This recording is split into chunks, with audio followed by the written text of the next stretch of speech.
Good morning, children. Children, in this chapter 5, Sole Trader, we'll be studying about the meaning, who is a sole trader, what are its characteristics, and the merits and demerits. Understand who is a sole trader. Sole means single. A person, and trader is a person who deals in goods and services, means purchase and sale. The person who purchase and sells goods and services. So sole trader is a person who carries the business exclusively for himself, right? He is alone responsible for establishing the business. He is alone responsible for managing the finance for the business. He alone bears the risk of the business. He enjoys profit and losses solely. But a sole trader can borrow the funds from the people also. If he requires funds he can borrow the funds from the people, the friends, relatives, or can take short-term loan from bank. So here are few definitions given by these people. You need not to quote them, right? So you can write this definition. Mark it, children. A sole proprietor is a person, right? It is a form of a business which is owned, controlled, managed by a single individual. He is alone responsible for all the losses and he receives all the profit for the business, right? Now let us understand the characteristics of a sole trader. Characteristics of sole trader. I told you characteristics are features, nature. So the question can be asked, discuss the features or the nature of a sole trader. Number one is sole ownership, that is single ownership. I told you that a sole proprietorship is completely owned, financed, managed by a single individual, right? He alone contributes the capital, that is money, to the business. He can contribute from owned funds, means the money he has, or from the borrowed funds. Number two, one man control. The question can be asked in this form also. One man control is best in the world. If alone he can manage everything. Comment on the statement or justify. So what are you going to write in it? One man control means the sole proprietor, he alone has to take all the decisions related to his business. Now he need not to consult anybody for it. The ownership, the management lies in the same person only. Next is no legal entity. No legal entity means no separate identity. Only there is one form of business, that is sole trader, who do not have a separate legal entity, which means that there is, the law makes no distinction between a sole proprietor and the business. Why? See, if a sole proprietor means the owner of the business dies, the business will come to an end. If the sole proprietor become insolvent, right, bankrupt, then the business will come to an end. So only in this form of organization or this form of business, the sole trader do not have a separate legal. Next is unlimited liability. Now this sole proprietor, he is alone responsible for all the debts, the loans which the business has taken. Now he is alone responsible for that. If their assets are not sufficient to meet these loans, the proprietor has to attach his personal property to clear the debts. Then a sole proprietor need not to share his profits with anyone. He is alone entitled for the profits and he is alone responsible for the complete loss which the business suffers. Now the size, the area of operation of a sole trader is generally small in size. The sole trader has limited managerial abilities, limited funds, so this makes his area limited. And there are no legal formalities which are required to start a business. You can anytime, as a sole proprietor, you anytime start a business. You can dissolve the business There are no legal formalities which are involved in sole trader. Formation of a sole trader business. Now, how does a sole trader starts the business? Sole trader is the only person who alone takes the initiative to start the business. That means he arranges the money for the business. There are no legal formalities which are required to start a business. Any individual, whosoever wish to start a sole proprietor form of a business can start it, right? There are only some businesses which have to be granted, which you have to take license or you have to take permission from the government, that is chemical, chemist, pharmaceutical, then your alcohol. Only these are the ones who need to be taken the license from the authorities. Rest, no other business requires legal formalities to start the business. The first decision that is involved in the formation of sole trader is what kind of business the proprietor wants to start.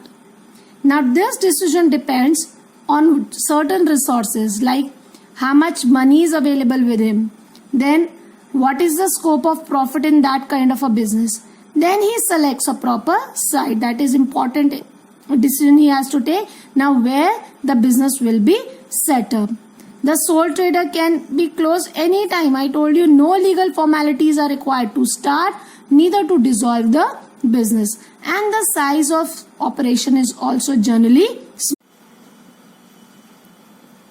Objectives of sole trader business. Now there are certain objectives we'll be discussing. First is it creates self-employment. Self-employment means instead looking job here and there, a person can start his own small business also.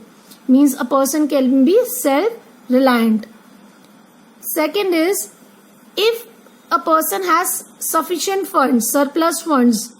For example, you have saved money, or an ex-army officer has the balance with him, the funds with him, can make the productive use of these funds. They can, of course, set up a small business, right?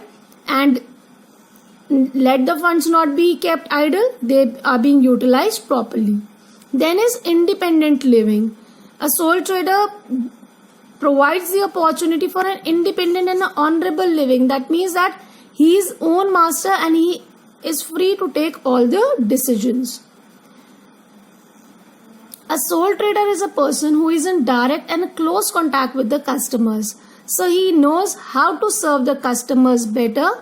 So a sole trader is nearest to the customer. He knows what are the necessities of the customer. Next is equitable distribution of wealth. A sole trader helps in distributing the income and wealth to the large number of people. I told you it will avoid monopoly, that is concentration, power in few hands. And it is a feeder to large businesses also, as the size of a sole proprietor is generally small. So they provide ancillary service to the big businesses firm. Next is merits of sole proprietor. Merits are advantages. Okay. So first advantage of a sole proprietor is that it is easy to form a sole proprietor form of a business. Why? First, you can market, no legal formalities are required. There is less expenditure that is involved in these kinds of businesses.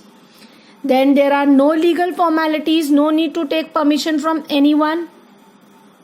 Then no need to enter into any kind of agreement, and there are no registration fees also which are involved. Only in certain and special cases I told you that the proprietor needs to take the license, but rest it is very easy to start a sole proprietor form of a business. Then it is next is the motivation to work hard. We know that a proprietor is alone responsible for the profits. Now he know that he's earning a good profit. Now there is a direct relationship between the efforts and reward. Now he is earning good profit. So what will he try to do? He'll try to make his resources more useful so that he can earn more profits. Third is quick decision. Now he is a single person. He need not to consult anybody. He need not to take approval from anyone. So he can take quick and prompt decisions which will help in improving the efficiency of the business. On the spot, if he wants to take any decision. So proprietor can easily take on the spot decisions also. Another advantage of a sole proprietor form of a business is independent control.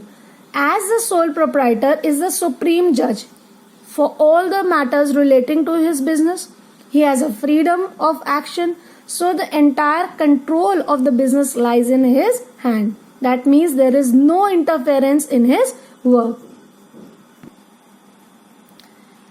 which means the authority and responsibility that lies in the same person only. Secrecy of affairs. A sole trader need not to publish his account. That means he need not to share his accounts with anybody.